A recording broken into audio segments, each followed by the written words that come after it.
Ladies and gentlemen, this Gaming video, we're going to be exploring the dangers of a Microsoft PC gaming monopoly.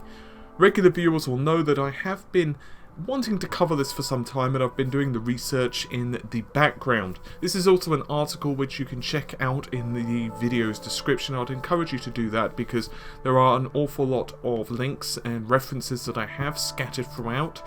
And also, I go into much more details than I'm ever able to cover in a video form. But with that all said, let's get started. Now, I do want to preface this by saying that I'm not necessarily saying Microsoft are the devil here.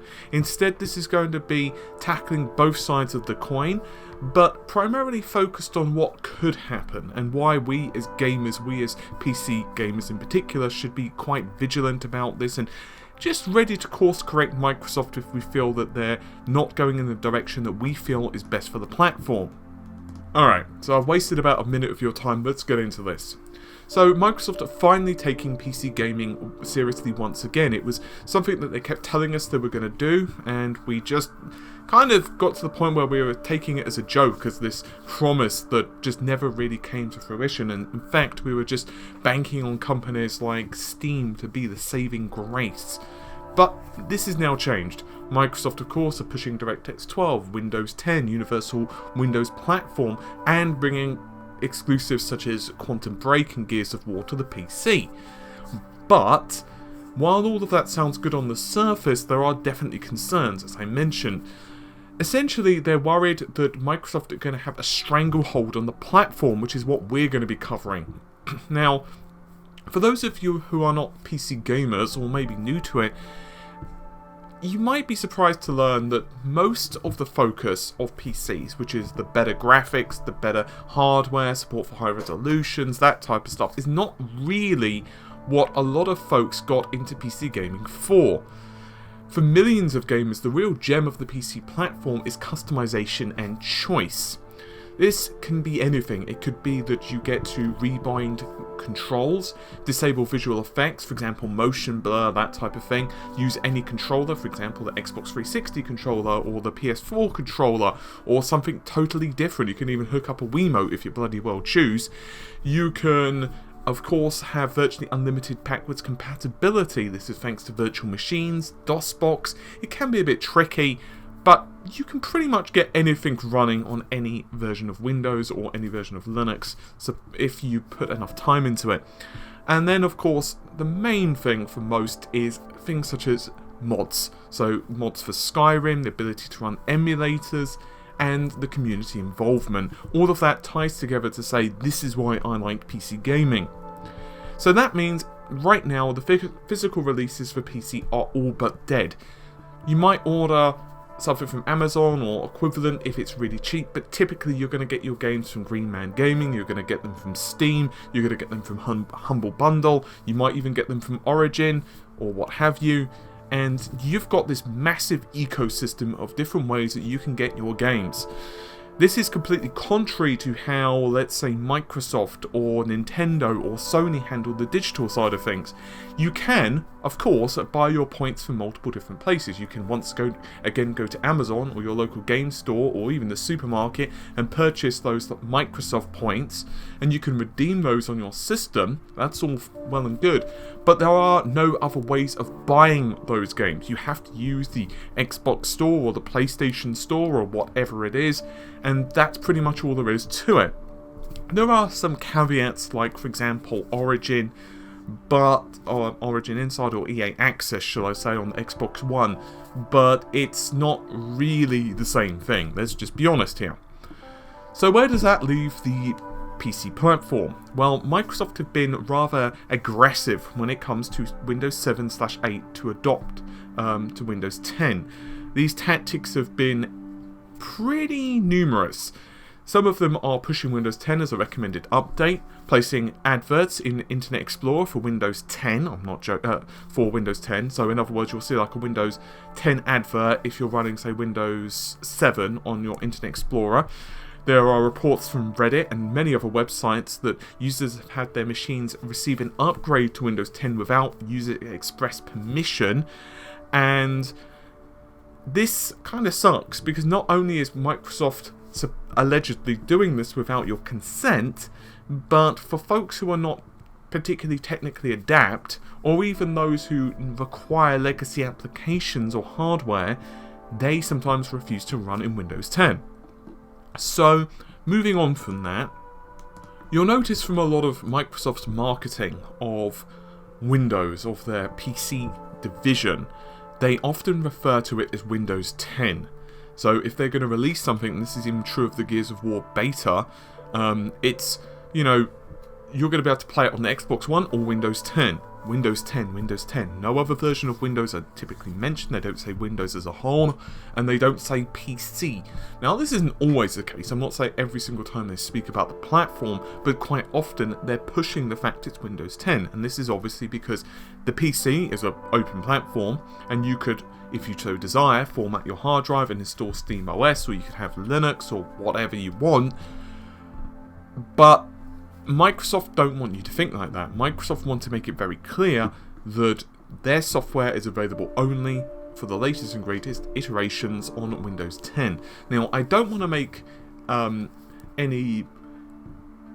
don't want to confuse you. I don't want to say that Microsoft are forcing developers to release games on the Windows Store, but they are giving incentives to do that, and this is something that Tim Sweeney and other developers have already spoken about. And this can be anything. This could be a certain level of tools or libraries for their platform, or even telemetry and analytics to publishers so you can help design better experiences. We're not joking. That is actually something they've done. Now, that's not to say Microsoft's involvement in the PC isn't nice. It does strengthen the likelihood of release of your favourite titles, because obviously developers are more confident if Microsoft are behind it. They know that there's new APIs, they know they've got better software support, and this is certainly something we're going to tackle in just a moment. And honestly, there is a lot of confusion of why Microsoft are deciding to release games like Quantum Break on the PC as well as the Xbox One. And as I've said before, this is not necessarily them, you know, happy to service you as a Windows customer or happy to service you as an Xbox customer. It's keeping you in their ecosystem and servicing you as a gamer, and that's really what the bottom line is to them. It's almost kind of the way that Apple or Google handle things with the Play Store. Essentially, they want to be the way that a lot of people interact with their operating system.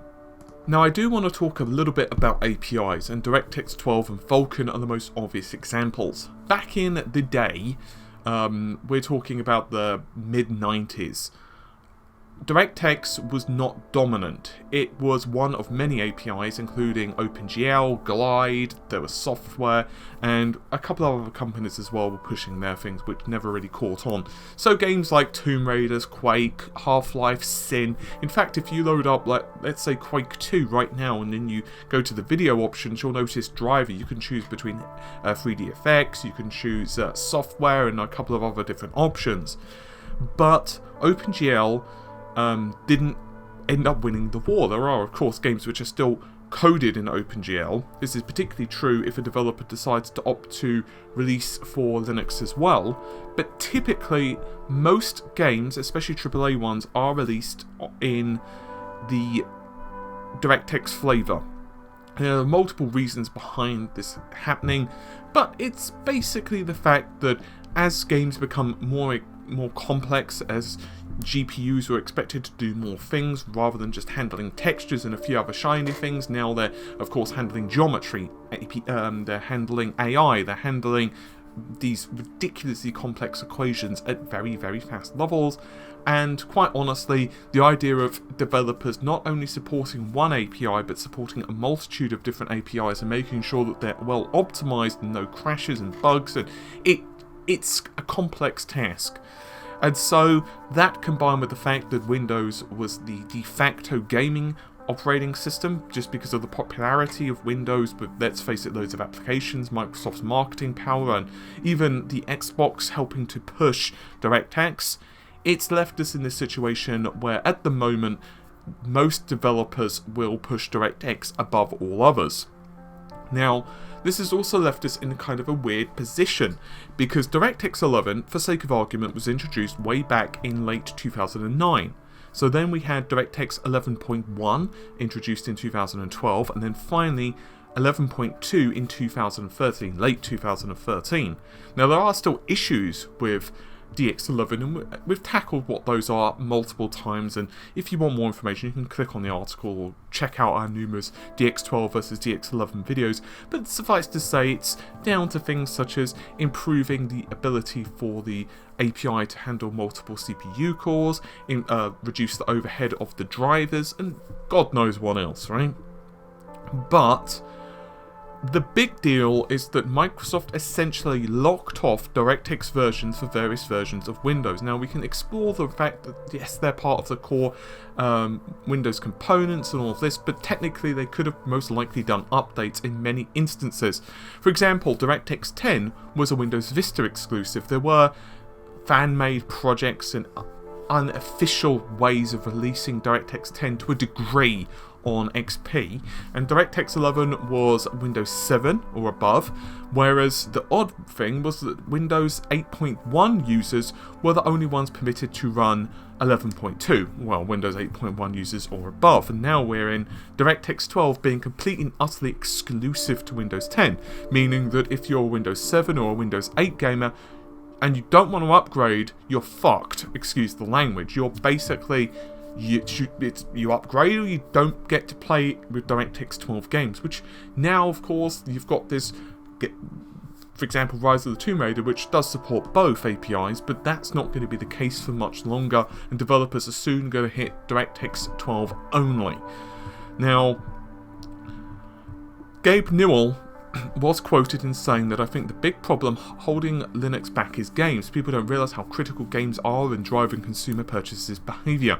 We want to make it as easy as possible for the 2,500 games on Steam to run Linux well. It's a hedging strategy. I think Windows 8 is a catastrophe for everyone in the PC space, and I think we'll lose some top tier PC/OEMs who will exit the market. I think margins will be destroyed for a bunch of people, and if that's true, then it would be a good to have alternative to hedge against that eventuality. What does that mean? Well, it means that you shouldn't take the fact that Windows 10 is doing well as a good thing necessarily, in that you're locked into it, so it's fine now. What this should mean is that Microsoft could do another Windows 8, which was not good for the PC industry, we all know this, and that would be bad again, right? Because once again we're locked in because of the APIs. And I could go into real detail about Vulcan versus DX12, and it's still very early days, to be honest. Vulcan is not complete, it's probably not as far along in development as DX12 if I'm honest, and the performance is not quite there yet. But the main benefit of Vulcan is that it's open. Theoretically speaking, you could run Vulcan on pretty much any version of Windows, obviously there are some limits, and you could run it on any operating system generally. Now obviously hardware limitations do come into play. No one's going to say something along the lines of a Voodoo 1 is going to be able to run a DX12 or above equivalent shader orientated game, because that just doesn't work. But if you decide to theoretically have a Windows 7 based operating system which can support Vulcan, then you're good to go, right? If the developers once again decide to push it. And there are a lot of developers who are happy to back Vulcan. These include, but not limited to, ARM, Samsung, AMD, Nvidia, Sony, Valve of course, EA, Blizzard, Intel. I could keep going, but it's, you know, you get the idea by now. Now, the other benefit of that is if Microsoft decide, because they are chiefly responsible for DirectX 12, to stop maintaining it, or they go in a direction which developers don't approve of, or they decide that, you know, there's a massive bug for it, or whatever the case may be, you're not screwed anymore, because Kronos, who are responsible for Vulcan, are a consortium. They're basically multiple people all tinkering away and beavering away to improve the API. That's not to say that DirectX 12 isn't a pretty awesome API. It really is. In fact, I think Microsoft have done much better with DirectX 12, both in terms of documentation, in terms of how they've marketed it, in terms of how they've supported it, and pretty much every other way you could possibly support and operate an API, to be honest. They've done considerably better than DirectX 10, which was piss poor, and DirectX 11, which wasn't ideal. But Dan Ginsberg does raise a point. This was a discussion back in SIGGRAPH 2015, or more specifically a conference. He said, and it's a very lengthy quote, but since hosting the first Vulcan face-to-face meeting last year, we've been really pleased on the progress of the API. He then says that, I would argue there's not much reason to ever create a DX12 backend for your game, and the reason is Vulcan will cover you on Windows 10 on the same class of hardware and so much more from other platforms and IHVs that we've ever heard. Metal is a single platform, single vendor, and Vulcan, we're going to have support for not only Windows 10, but Windows 7, Windows 8, we're going to have it on Android, and all the IHVs are making great progress on the drivers, and we think we're going to see super rapid adoption. If you're developing a game for next generation API, I think it's clear that Vulcan is the best choice, and we're very pleased with the progress and the state of the API. We think it's going to power the next generation of the games for years to come. End quote. Once again, I want to make it clear that I'm not saying necessarily Vulcan is going to be better in performance than DirectX 12. We won't know for a couple of years now. However, in terms of the openness, it's very good to have an alternative. It's basically my point. And this brings us into limited modding and functionality. Now, you've probably heard of a rather famous modder, particularly if you're into PC gaming, by the name of Durante. That's D-U-R-A-N-T-E. And he's put out a lot of different mods, a lot of different fixes. These come all the way from Dark Souls, Tales of Zestria, and God knows what else, right? And those fixes have done everything from improving anti-aliasing to unlocking resolution options to being able to run the game at more than 30 FPS, all the way to God knows what else. Even controller support, for the love of God. Now, how many PC gamers currently run vanilla copies of Skyrim, for example? And the answer is not too many. I mean, most people at the very least will run texture mods, or companion, or spell mods, or something, especially if you've run through the game a couple of times. And recently, Durante was having an opinions piece over at PC Gamer, and he said that the lack of interruptibility of UWA is having a negative impact on hundreds of thousands of gamers. Essentially, it's the lack of ability to hijack or inject processes between API calls. I won't make this something complex, but it basically means that the API, which is DirectX in this case, communicates with the application. So let's say, for the sake of argument, game talks to API, which tells the driver, the graphics driver, what do you do? So it's basically A talks to B, talks to C, done. Now, how a lot of applications run, for example, let's say Fraps, or even the overlays of Steam, that type of stuff, it actually injects a process between these API calls. And what this means is that you can add extra functionality, whether that's screenshots, whether it's Fraps and whatever. And you can't do that currently with Universal Windows apps. This is another problem that, for example, Rise of the Tomb Raider owners who are running NVIDIA GeForce GPUs in SLI were having problems. No, you couldn't use NVIDIA Inspector. In fact, you would have to wait for official patches, which kinda sucked. Now, on top of that, you've got other issues with UWP. One of those is exclusive full screen mode. It just isn't there. And I could go into the complexities as to why, but suffice to say, Microsoft are telling us that they're working on it, which is a good thing, but it should still be right there right now, particularly when it massively impacts certain users. Yes, all users are going to have issues when it comes to performance, because there is a slight performance penalty for not running in exclusive full screen mode, but the big deal comes if you're a G-Sync user or a FreeSync user. It means that certain applications, certain configurations of hardware just won't be able to run in G-Sync mode or FreeSync mode, which imagine you've dropped like £1,000 plus or $1,000 plus in hardware, particularly when you consider the monitor. That is absolutely ludicrous. It absolutely is pathetic. I guess the best way of describing this all is a black box. It means that modding, it means that fixing, it means that tinkering with an application is becoming very, very difficult from the Windows Store. And while you can sideload applications to tweak them and, do whatever you want, Microsoft kind of hide it. And this is very much like they've been doing with a lot of the default applications in Windows. You can tweak it, and that's great if you're a user which is, got the time or knows what they're doing. But for a lot of folks, they don't know that stuff, and it's just extra hoops to jump through. Now, to be fair to Microsoft, they are building bridges. Essentially, this is ways for porting / running of other native software. These include, but not limited to, the Web Bridge, which is for HTML / JavaScript applications, Project Sentinel, which is to port Windows 32 / .NET applications, and finally, Windows Bridge for iOS, known as Project Islandwood. And this will help developers bring Object-C applications to the Windows Store, and was also released in GitHub with an open source project.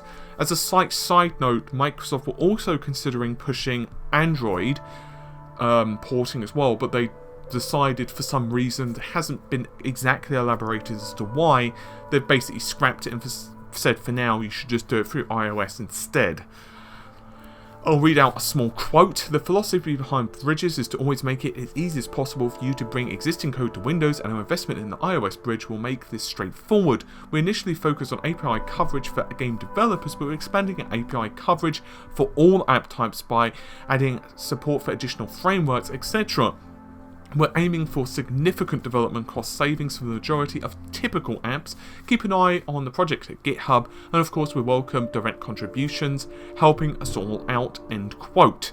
Now do note that Microsoft Build Conference 2016, which takes place on the 30th of March onwards, supposedly is going to have more information on how all of this works, which is good. I'm cautiously optimistic, and don't get me wrong, at the moment the Windows Store is still pretty early. So to finish all of this up, you might think that I'm being really negative on Microsoft, particularly when one considers that I've spent about 22 minutes pretty much verbally destroying them. Well, destroying is a bit of a strong word. But that isn't the case. I'm not saying that you should say hate Microsoft. I'm not saying that you should attack Microsoft, because that doesn't do anyone any good, in my opinion. What I am instead saying is that we should embrace open source technologies as much as possible, which is another reason that I am quite the fan of AMD's GPU Open and other such initiatives, and I've been saying that I'm quite supportive of Vulcan. But I am also saying that Microsoft have the right, by all means, to release a store on their platform. I'm not saying that Microsoft have only the right to sell you an operating system and that's it. Microsoft have the right to do it. They have the right to set up a store, just how EA do, just how Ubisoft do, just how Valve do, and so on. They have the right to do it, but I don't want a situation like, for example, Windows Live for PC. We all remember how terrible that was. It just wasn't good, and how people were scrambling because of the DRM issues on it, and it, especially when it was dying, it was just bad. What I'm saying is that I am a tech lover. I'm a gamer. I love gaming. I love PC gaming. I love console gaming, and I'm interested in all of the new technologies which are coming out for that. Whether that's virtual reality, whether that's new GPUs, whether that's new processors, new APIs, new game engines. Just everything about it is awesome. And I want Microsoft to be a definitive part of that, because I think that they've got a lot of talent, and I think that their involvement in the PC gaming industry is a good, positive thing, because it means that you've just got that extra power, that extra powerhouse who can help to add contribution to the industry. It's a good thing. What I am saying, however, is that we need to be somewhat vigilant, and I'm not saying this in a conspiracy way. I'm saying that we should also be happy to correct Microsoft when they do things that we don't necessarily approve of. We should say, nope, we don't want that. If they are installing versions of Windows 10 without your permission, you should blast them for it and say, no, we don't want that. If they do things which are anti-competitive, we should also be happy to do that. We should vote with our wallets. For example, if the Windows Store version of something is, I guess you could say, gimped, buy it through Steam and tell developers, we want the proper full working version of this, because otherwise we're not going to be happy campers. You know, we want things which are easy to mod, we want things which are easy to patch, because that's kind of the benefit of it. You don't want a situation, in my opinion, where the only benefit of a PC is it runs a slightly higher resolution with a better frame rate with slightly shinier graphics. You'd be missing a lot of the whole purpose behind a PC. The fact that you've got that open platform that anyone can develop for, anyone can contribute to, anyone can help fix issues for. Imagine the original Dark Souls, for the sake of argument. Great game from Software. To their credit, they even told the users, they said, this is probably going to suck. I'm slightly paraphrasing, but they said to us, are you sure you want this? Because there's a good chance that we're not going to do a great job on the port. And they did do better with Dark Souls 2, but the original was pretty fucked up. Poor resolution, internal resolution might I add, limited anti-aliasing and graphics options, terrible controls, and you know what the issues were. But it was fixed to a degree, and after a while from Software did learn some of that stuff and did make future iterations of their ports considerably better. But imagine if Dark Souls had not been moddable. Imagine if you had not been able to patch that. And that is what I'm saying that we need to be somewhat cautious against. That's what I'm saying. Anyway, this has been a fairly lengthy video, so if you've managed to stick with me throughout this gargantuan experience, I can only thank you. But for now, take care of yourselves and have a good day. If you can like, subscribe, comment, that would be greatly appreciated. And once again, if you do want the full version of this, it is an article and it's pretty damn big. Take care of yourselves. Bye for now.